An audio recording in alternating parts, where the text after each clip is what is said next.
This is the moment Russian opposition leader Alexei Navalny was sentenced to 19 more years in prison on Friday.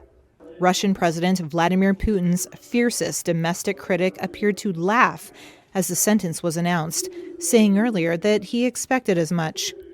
Navalny is already serving 11 and a half years for alleged fraud and other charges, which he says are bogus. Navalny and his supporters said the criminal case against him had been trumped up to keep him behind bars and out of politics for even longer.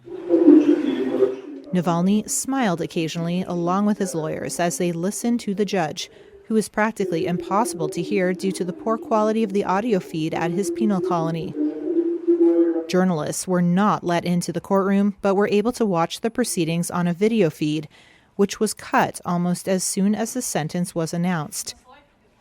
Friday brought to a close his trial on 6 separate charges, including inciting and financing extremist activity and creating an extremist organization.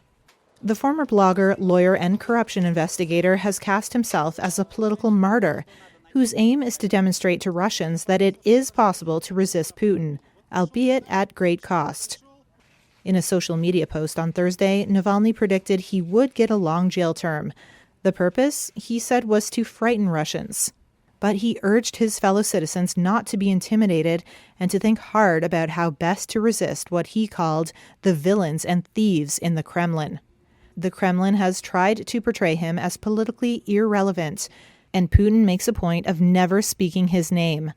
The Kremlin denies involvement in Navalny's case and says his case is purely a matter for the courts.